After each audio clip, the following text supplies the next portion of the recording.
Olá, começa agora mais um Conexão Legislativa e hoje nós vamos falar sobre o Programa Estadual de Alimentação Escolar, uma proposta de autoria da deputada professora Bebel do PT, que recentemente foi aprovada pelos parlamentares da Assembleia Legislativa de São Paulo.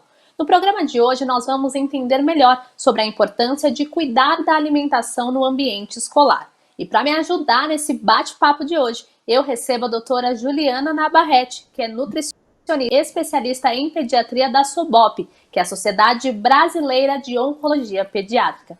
Doutora Juliana, seja muito bem-vinda ao nosso programa. Olá, Amanda, muito obrigada. Doutora, eu gostaria de começar esse nosso bate-papo explicando, a necessidade e a importância de uma alimentação adequada, de escolher melhor os alimentos das crianças e dos jovens para garantir um bom desenvolvimento e também um bom desempenho escolar. A faixa etária pediátrica é uma faixa etária que abrange de 0 a 19 anos, então durante todo esse período nós temos um organismo em formação, que a gente costuma falar, né?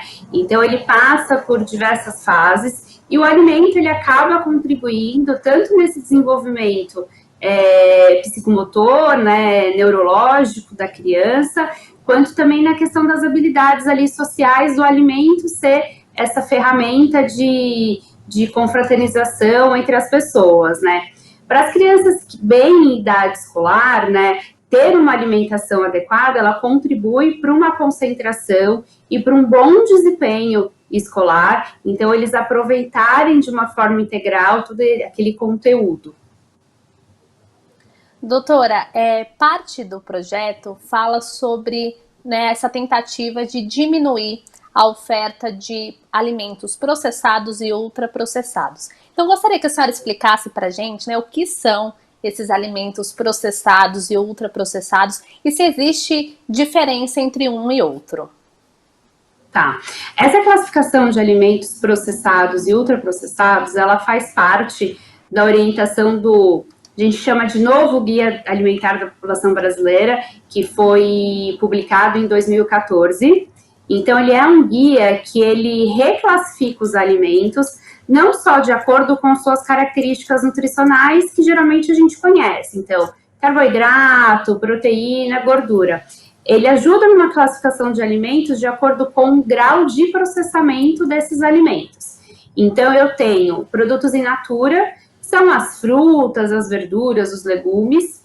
Os produtos minimamente processados, então são os produtos que eles acabam recebendo algum grau de processamento para ele chegar na nossa mesa. Então, muitas vezes, uma carne que ela é fracionada, né, porcionada para a gente consumir, às vezes uma fruta, uma verdura já higienizada que a gente compra, é um alimento minimamente processado, e aí a gente entra no processado, né, que é um alimento que ele tem um acréscimo de algum ingrediente culinário, acaba não sendo mais que 2, 3 ingredientes culinários para permanecer, assim, essa característica do alimento para ele chegar na nossa mesa. Então, a gente pode pôr como exemplo um enlatado, um milho enlatado, e aí a gente tem os alimentos ultraprocessados. Os alimentos ultraprocessados são combinações, então, assim, preparações de diversos ingredientes culinários, associado algumas vezes a ingredientes elaborados pela indústria, então como conservantes, como estabilizantes, como corantes, para o alimento chegar nessa característica na mesa da população. Quando a gente fala de reduzir o consumo, né, a gente pede muitas vezes com que a base da alimentação, então como que os alimentos que a população escolha, né, primariamente na sua alimentação, sejam os alimentos in natura e os minimamente processados, e alguns processados também que têm uma quantidade controlada desses ingredientes. Os ultraprocessados a gente pede para evitar ao máximo possível. Então, para que aquelas preparações, elas não façam parte do consumo diário ali da população, porque eles têm um acréscimo muito grande de diversos ingredientes, e isso muitas vezes associa ao consumo, por exemplo, exagerado de um açúcar quando a gente fala de uma formulação, por exemplo, um biscoito recheado. Eu vou ter uma quantidade ali de açúcar muito acima do que é o esperado que o organismo consuma. Então, a gente pede para controlar, para reduzir, por causa desses danos do consumo constante desses alimentos no nosso organismo. Doutora, nós estamos falando do projeto de lei 891 de 2019 e a ideia é começar restringindo em 30%, né, os recursos destinados à compra de processados e ultraprocessados e ir diminuindo, e a meta é chegar em 10%. Então, eu gostaria que a senhora falasse, né, sobre a relevância de incentivar essa diminuição do consumo também no ambiente escolar, né? A gente sabe que muitas vezes tem aquelas cantinas que acabam vendendo, como a senhora exemplificou, biscoito recheado, aquele salgadinho, o refrigerante, e que acabam sendo alimentos atrativos para as crianças. Mas então eu gostaria que a senhora falasse dessa necessidade de incentivar também essa redução, não só em casa, mas também no ambiente escolar. Isso. A gente tem realmente essa característica, né, que as cantinas acabam dando aquele alimento mais fácil, muitas vezes, então aquele alimento já ultraprocessado, que vem pronto para o consumo, né, e se a gente não pensar só em cantina, pensar também muitas vezes naquelas escolas que fornecem a refeição, então a gente tem muitas escolas da rede pública, do qual as crianças realizam, muitas delas, a única refeição do dia lá, é importante a gente pensar na redução da oferta em grande escala desses alimentos, né? Se eu pensar, por exemplo, em cantinas, no qual as crianças vão fazer aquisição de pequenos lanches, então, salgados, biscoitos, eu tenho opções até como mostrar para as pessoas que gerenciam esses locais de quais seriam umas preparações interessantes para eles estarem desenvolvendo, né? A questão até que, às vezes, compra de alguns produtos, né? A gente tem um movimento aí da indústria muito grande, né?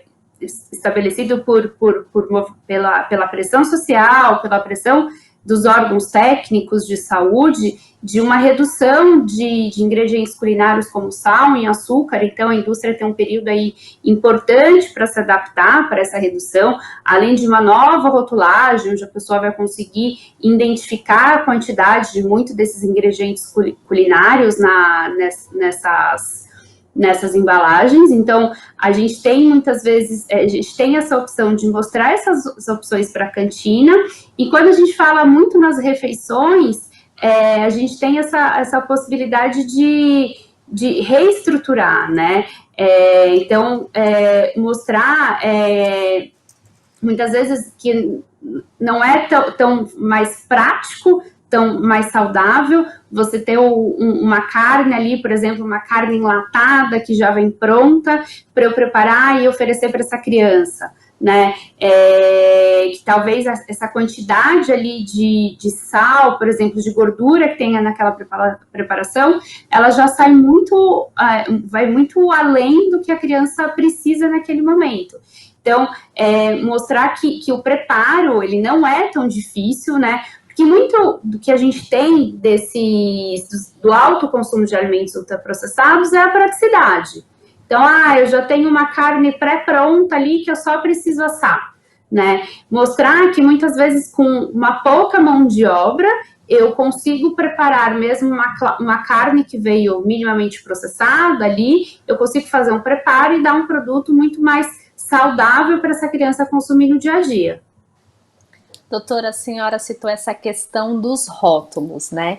E muitas vezes, né, a maioria da população, como leigo, por não entender alguns termos, a gente não consegue, né, entender naquele rótulo o que tem de tão prejudicial naquele alimento industrializado. Então, gostaria que a senhora deixasse aqui algumas dicas para os pais responsáveis, para as pessoas que trabalham em escolas, mas para todo mundo no geral, no que a gente precisa ficar atento quando vai olhar o rótulo de um alimento industrializado, o que precisa chamar a nossa atenção e aí pode acabar servindo de alerta para não consumir ou até tentar reduzir o consumo. Tá, a primeira orientação, é importante a gente olhar essa lista de ingredientes desses alimentos, tá? Então, se eu tenho uma lista de ingredientes com mais de seis ingredientes, eu já tenho um produto ultraprocessado. Como que eu vou analisar, então, se esse produto ultraprocessado é bom ou se ele não é bom?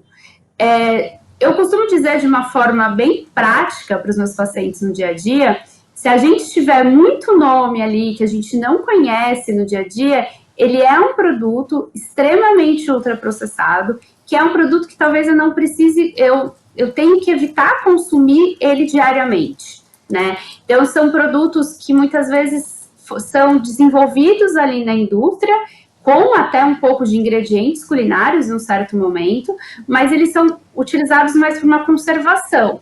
E a gente ainda não sabe o que o acúmulo do consumo desses conservantes, desses estabilizantes desenvolvidos em laboratório pode provocar no organismo do ser humano. Então, olhar a lista de ingredientes, ver se você reconhece todos os nomes daqueles ingredientes, ela pode ser o primeiro fator decisório para você consumir esse produto ou não, ou com qual frequência que você vai consumir esse produto, né? Essa nova proposta de rotulagem que a Anvisa propõe para a indústria, que a indústria também tem um período aí para se adaptar, ela indica que na parte da frente, em letras visíveis, não em letras minúsculas, como geralmente acontece, tem que vir ali identificada a quantidade, principalmente de gordura, de sal e de açúcar nesse alimento ultraprocessado, né? Então, daqui a um tempo vai ficar muito mais fácil da gente conseguir identificar alimentos que podem ser mais prejudiciais para a gente, né?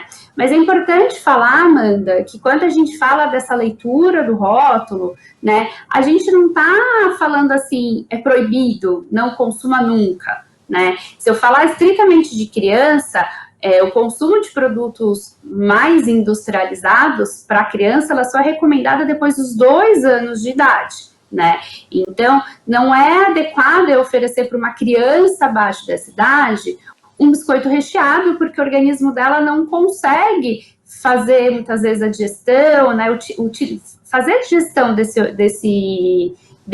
todos os ingredientes que tem dentro desse produto, né? Acima dos 2 anos, a gente sabe que até pela própria convivência social, muitas vezes, essas crianças, elas acabam tendo contato com mais alimentos ultraprocessados. Então, um exemplo clássico que a gente sempre vê para a criança é o suco de caixinha, né? Às vezes nem só para criança também, às vezes para a gente no dia a dia, mas falando estritamente de criança, vou levar, meu filho precisa levar uma bebida para o colégio, então como que eu vou montar essa lancheira dele? Eu vou colocar um suco de caixinha que eu consigo ter consigo preservar a qualidade, consigo manter a temperatura. Sim, ele pode ser uma opção. Eu posso mandar, muitas vezes, um suco natural para essa criança, ou a própria fruta natural, embalando de uma forma correta, mas como, por exemplo, que eu vou decidir qual uma opção de suco de caixinha para momentos específicos para enviar para essa criança. Eu leio o rótulo. Se a gente fala de um suco, por exemplo, um suco de abacaxi, eu vou esperar que o primeiro, o segundo ingrediente seja uma polpa de abacaxi, pelo menos, certo?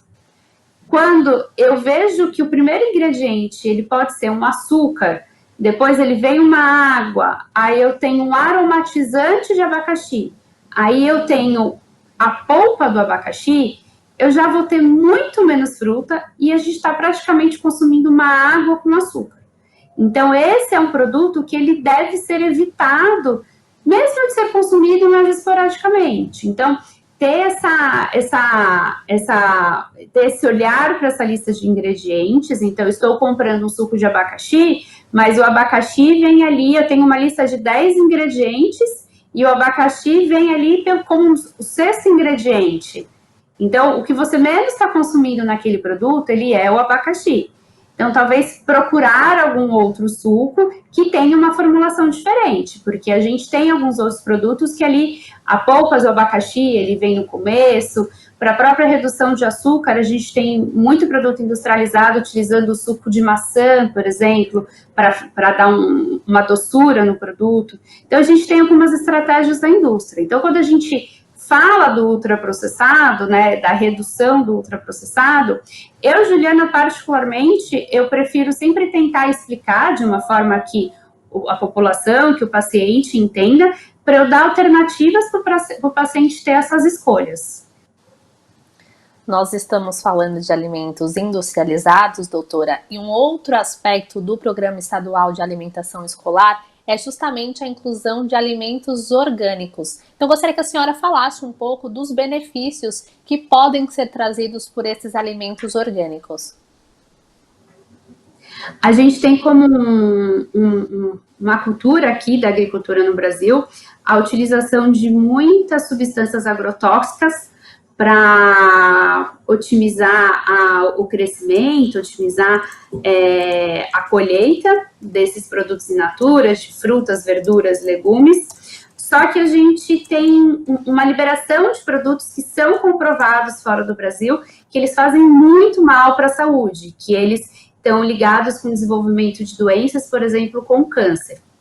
Quando a gente tem esse olhar para um consumo maior de produtos orgânicos, eu estou realmente diminuindo essa quantidade de substâncias tóxicas que eu estou consumindo, né? Então, uma alternativa muito bacana e que eu vejo com muito bons olhos e com grande sucesso é a gente utilizar as escolas, utilizar o espaço da escola para a gente montar hortas, porque aí eu trabalho em duas frentes, eu mostro para as crianças, né, o alimento, então elas vão ter esse conhecimento com o alimento, ao mesmo tempo eu tenho uma redução de custo, né, querendo ou não tem como não falar de custo, tem uma redução de custo, então eu vou ter aquela horta ali própria na escola, ela não vai ter um custo com uma compra, eu vou ter também um controle de custo devido a esse produto estar mais fácil acesso, então eu vou ter menos perdas, né, para esse produto estar estragando,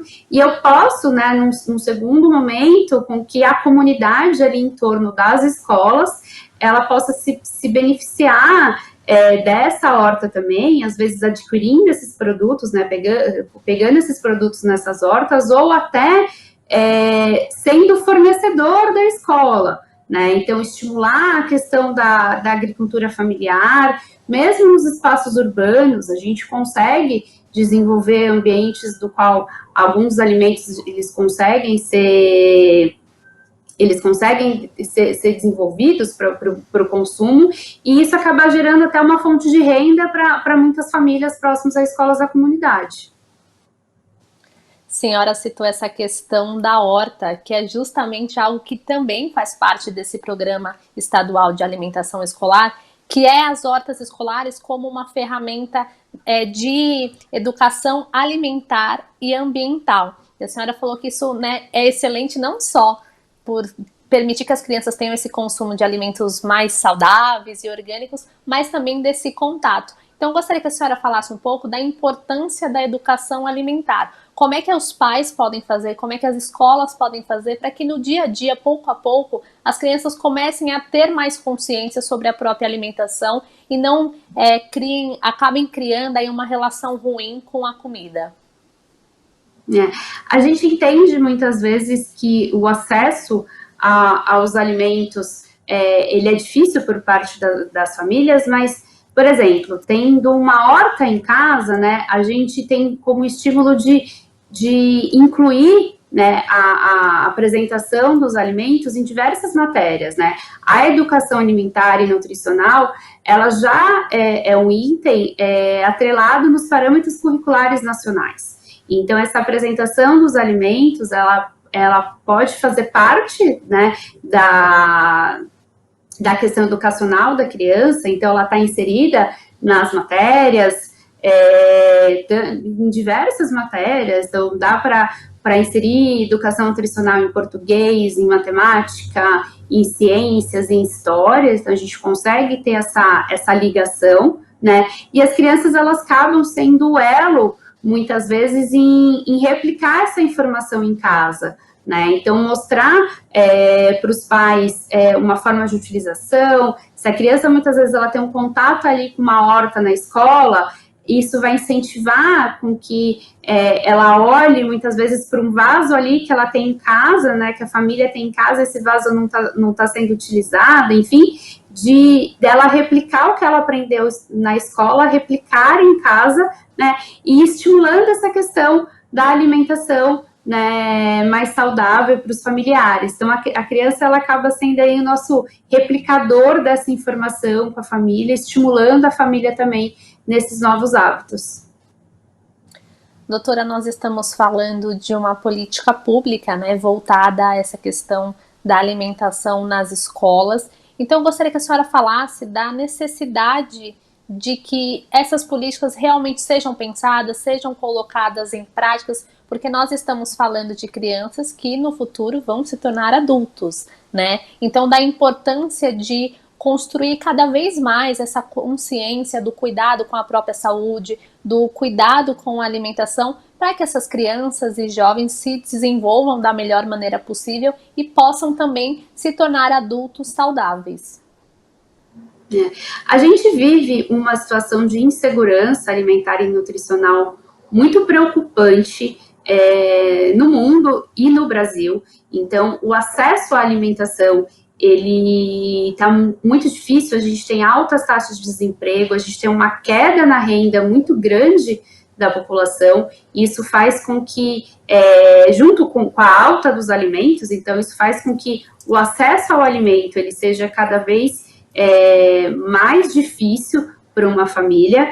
Então, ter essa atenção voltada para uma política pública que incentive, e quando a gente fala desse incentivo, quando eu falo de utilizar muitas vezes esse espaço da horta para virar um estímulo para a comunidade em volta, a política pública de alimentação, ela tem que ser completa.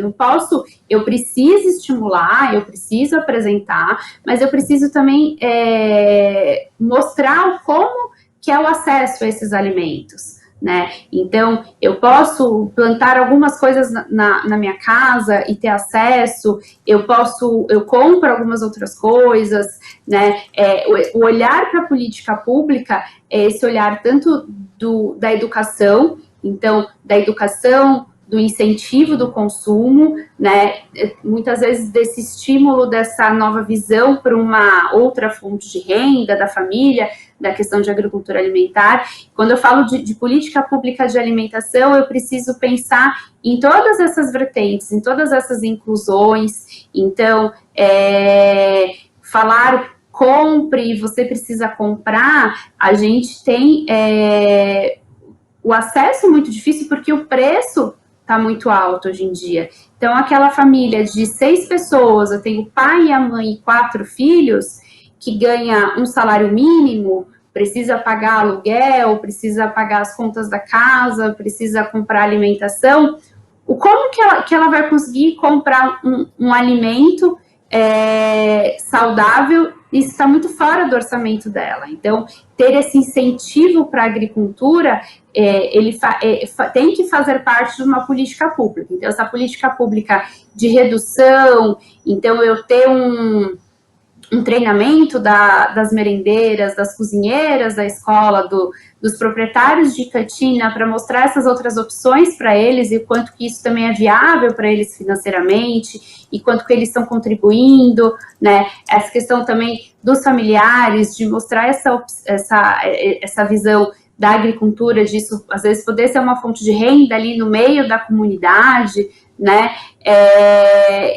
O incentivo dessa alimentação saudável, ele ajuda muitas vezes a gente a prevenir doenças, né? A infância é o momento em que o nosso organismo ele está se preparando para a idade adulta.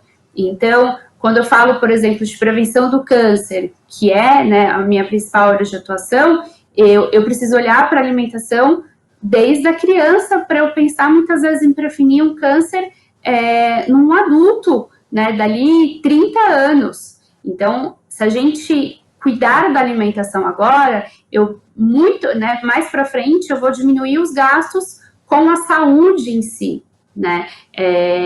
Quando a gente trabalha com a prevenção e não só com o tratamento, eu tenho uma redução de gastos com saúde, porque eu vou ter menos danos, né? Então, a política pública essa lei específica para a gente ajudar nessa redução é uma visão do que a gente pode fazer pelas crianças aqui para frente, de preservar essa saúde delas, para que elas cresçam adultos mais saudáveis e com acesso a alimentos, né? A gente tem a política pública, além da gente apresentar, eu preciso pensar em como vai ser esse acesso. Então, essa política pública, ela tem que ser, ela tem que ter um olhar até um pouco mais amplo, muitas vezes, para o que eu preciso oferecer para essa população. Doutora, a senhora citou essa questão de que quando a gente cuida da saúde, da alimentação, a gente pode diminuir, né, os gastos com doenças. Então, eu gostaria que a senhora falasse um pouco, né, porque muitas vezes no dia a dia, os pais ficam sem saber o que fazer, muitas vezes as crianças elas acabam pedindo, né, por aquele refrigerante, por aquele salgadinho, por aquele biscoito, que, querendo ou não, são alimentos atrativos. Então, gostaria que a senhora deixasse aqui dicas para que os pais possam incentivar no dia a dia uma alimentação mais saudável e quando que é possível permitir, de repente, o consumo de um biscoito ou de um sorvete. É possível fazer isso de forma segura? Então, gostaria que a senhora deixasse aqui dicas, porque muitas vezes, né, o dia a dia é desafiador com as crianças, especialmente nesse momento que eles estão mais em casa, alguns ficam um pouco mais ansiosos. O que os pais responsáveis e as pessoas que convivem com as crianças podem fazer para incentivar e ajudar que essa alimentação seja cada dia mais saudável? Tá. Acho que a primeira, né, a orientação chave de tudo é que os adultos precisam ser os exemplos para as crianças. O que a gente vê constantemente assim, o meu filho ele não come nada de verdura e de legume nem de fruta. E a hora que a gente questiona o pai também não come, né? Claro que o motivo muitas vezes de não comer, ele pode estar inserido numa questão de acesso a essa alimentação. Então, o profissional da saúde precisa ter esse cuidado para investigar. Mas, de uma maneira geral e ampla, o adulto precisa ser o exemplo da criança. Então, se a gente quer que a criança coma, a gente precisa comer também, né? Acho que o segundo passo principal é fazer um bom planejamento do que se tem em casa da alimentação, do que você se pode comprar e incluir a criança nesse planejamento. Então, pensar muitas vezes numa questão de uma lista de compras, né, em família, né? Quando a gente fala de alimentação, os dois atores da alimentação, né? E quando eu falo atores, são os pais e os filhos. Os dois atores, eles têm responsabilidades quanto a isso, né? Então, o pai, ele tem essa responsabilidade de fornecer e a criança, ela tem essa responsabilidade de entender o que isso significa dentro do mundo dela, né? Então, nessa segunda parte do planejamento, incluir a criança muitas vezes nesse planejamento dessa lista de compras que se vai no mercado, incluir a criança nesse planejamento da comida que vai se fazer no final de semana, a comida que vai fazer durante a semana, ter sempre essa criança ali por perto, porque é uma oportunidade de você mostrar para ela e de você explicar, muitas vezes, que comer um pacote de biscoito, por exemplo, que tem em torno de 20 unidades, todos os dias eu vou comer esse pacote de biscoito, é uma quantidade muito grande de calorias, enfim, de alguns nutrientes para ela que ela não vai conseguir gastar no restante do dia. Então, como que mostrar isso para a criança? Muitas vezes conversar com ela e mostrar qual que vai ser a quantidade, né? Então, assim, eu tenho ali um pacote de bolacha, vamos fracionar, né? 2 bolachas ali para refeição, associada muitas vezes com uma fruta. Então, a terceira dica é tentar fazer essas combinações junto com as crianças, explicar, né? Terceira não, quarta, acho que a terceira é explicar para a criança o que ela está comendo, né? Claro que a gente não precisa utilizar termos técnicos, termos difíceis para a criança, mas talvez explicar, mostrar a variação, né? Então, o lanche da tarde, eu posso ter uma opção de um biscoito recheado, né? Se a gente tem necessidade, muitas vezes, de alguma coisa doce, eu posso preparar um bolo em casa. Um bolo preparado em casa, eu tenho um controle dos ingredientes culinários que eu coloco nele. Então, eu tenho essa grande, né, opção ali para fazer parte ali do dia a dia, né? Acho que além de incluir e explicar, participar ali das refeições, né? Tentar o máximo possível fazer as refeições em família. A gente entende até hoje em dia que a questão dos horários estão totalmente doidos, né? Tanto dos pais quanto das crianças, e fazer manter esse equilíbrio entre coordenar os horários das atividades e coordenar os horários das refeições, acaba sendo uma tarefa muitas vezes difícil para todos, né?